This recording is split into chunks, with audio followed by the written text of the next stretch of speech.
सबको जय यीशु की। यीशु बुला रहा यूट्यूब चैनल के माध्यम से आज के रोटी कार्यक्रम देखने वाले आप सभी लोगों को मैं प्रभु यीशु मसीह के पुनरुत्थान के पर्व की शुभकामनाएं देता हूं, हार्दिक बधाई देता हूं। वही प्रभु जो मृतकों से जी उठे हैं, हम सबों के जीवन में जीवित रहें और उनके मूल्य, उनके सिद्धांत, उनका प्यार, उनका वो बातें हम सबों के जीवन में सदा ही जीवित रहे। इस प्रकार से प्रभु का जीवन का प्रचार प्रसार हम सभी करते रहें। हम सभी ईस्टर के लोग हैं, ईस्टर मंडे, और आज के दिन के सुसमाचार को सुनेंगे और इस पर हम लोग मनन चिंतन करें। सुसमाचार है मत्ती के द्वारा रचित सुसमाचार अध्याय 28 पद संख्या 8 से 15। स्त्रियां शीघ्र ही कब्र के पास से चली गईं और विस्मय तथा आनंद के साथ उनके शिष्यों को यह समाचार सुनाने दौड़ी। ईसाई का एक मार्ग में स्त्रियों के सामने आकर खड़े हो गए और उन्हें नमस्कार किया। वे आगे बढ़ आई और उन्हें दंडवत कर उनके चरणों से लिपट गईं। ईसा ने उनसे कहा, डरो नहीं, जाओ और मेरे भाइयों को यह संदेश दो कि वे गलीलिया जाएं, वहाँ वे मेरे दर्शन करेंगे। स्त्रियां जा ही रही थीं कि कुछ पहरेदार नगर आए।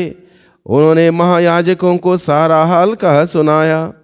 महायाजकों ने नेताओं से मिलकर परामर्श किया और सैनिकों को एक मोटी रकम देकर इस प्रकार समझाया, तुम लोग यह कहो कि रात को जब हम लोग सोए हुए थे तो ईसा के शिष्य आए और उसे चुरा ले गए।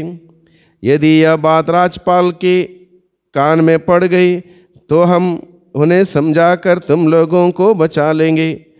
पहरेदारों ने रुपया ले लिया और वैसा ही किया जैसा उन्हें सिखलाया गया था। यही कहानी फैल गई और अब तक यहूदियों में प्रचलित है। प्रभु का सुसमाचार।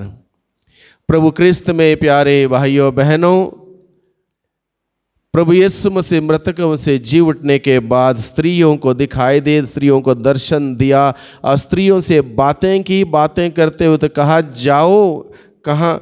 गलीलिया जाओ और वहाँ पर मेरे भाइयों को बताओ कि वो गलीलिया जाएं।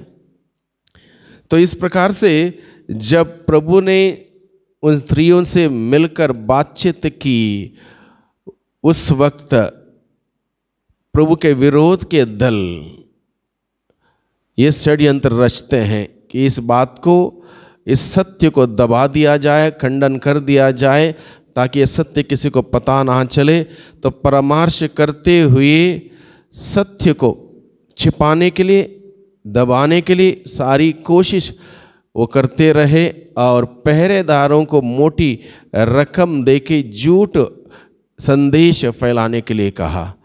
और वो झूठ संदेश फैलता गया सारे यहूदियों में कि जब वो लोग सो रहे थे, प्रभु के शिष्य आए और यीशु के शव चुरा ले गए। प्रभु के शिष्य ऑलरेडी डरे हुए थे, घबराए हुए थे, भयभीत थे, आतंकित थे और वो छुपे हुए थे। उनके अंदर इतनी हिम्मत नहीं थी कि इस रोमन सोल्जर के सामने आकर प्रभु की बॉडी चुरा ले जाएं। लेकिन ये झूठ इस प्रकार से फैलाया गया। अगर ये पहरेदार सोए हुए थे तो उनको पता कैसे चला कि प्रभु के शिष्य आए और चुरा ले गए? ये भी एक बात है। यानी कि कुल मिला के ये प्लॉट हम इस प्रकार से देखते हैं, पैसे के सामने दुनिया अंधी हो जाती है। पैसे के सामने सच को दबाने की कोशिश की जाती है, लेकिन सच दबता तो है नहीं। फिर भी ये सिलसिला देखिए तब से शुरू हुआ। पैसे के सामने सारी ईमानदारी खत्म, सारी कर्तव्य समाप्त। जैसा चाहे वैसा जीवन व्यतीत करो। पैसों के सामने पहरेदार सारी बातों के लिए मानने को तैयार, और उनके पैसे लेते हैं, सारी कहानी खराब कर देते हैं, सत्य को दबाने की कोशिश करते हैं। लेकिन सत्य दबा नहीं, सत्य आज भी सामने है कि प्रभु मसीह जीवित हैं।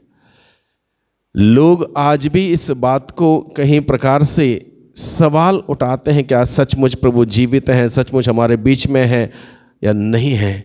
प्रभु के जीवित होने के प्रमाण बहुत सारे प्रमाण हैं और आज भी वो हम सबों के सामने ये प्रमाण देते हैं। जिस प्रकार से स्त्रियों को प्रभु मिले, दर्शन दिया, प्रभु ने बातचीत की, उसी प्रकार से हर दिन वो हम सबों से मिलते हैं, बातचीत करते हैं।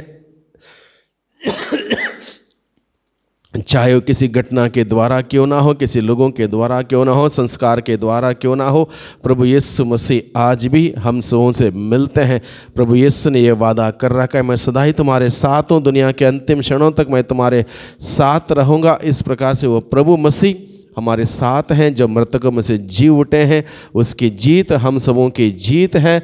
उस प्रभु मसीह के जीवित उठने से हमारा विश्वास और बुलंद हुआ है और गहरा हुआ है। इसलिए आज के दिन में जब प्रभु का वचन हम सभी सुनते हैं, जिस प्रकार से प्रभु ने स्त्रियों को दर्शन देते हुए कहा कि ये संदेश सुनाओ, वो संदेश हम सभी एक दूसरे के साथ बांटें कि प्रभु मसीह सचमुच जी उठे हैं, वह फिर कभी नहीं मरेंगे और वो हमेशा जिंदा रहेंगे, उसका राज्य कायम रहेगा। कोई झूठ की ताकत या अंधकार की शक्ति उनको फिर दबा नहीं सकती, क्योंकि अंधकार को प्रभु ने हराया है, शैतान को प्रभु ने हराया है, मृत्यु को प्रभु ने हराया है और प्रभु ने जीत हासिल की। इसलिए चाहे कितनी भी कहानियाँ कुछ भी क्यों ना बने, लेकिन वो कहानी अपने आप में सच साबित नहीं होगी। जो सत्य है वही सच बना रहेगा, कायम रहेगा, दृढ़ रहेगा, अटल रहेगा। इसलिए उस प्रभु मसीह में हम विश्वास के साथ आगे बढ़ें। वो जीवित परमेश्वर, जीवित प्रभु हम सबों के साथ है। उसी के सानिध्य में हम जीवन बिताते हुए प्रभु की महिमा देखें, प्रभु की महिमा करें।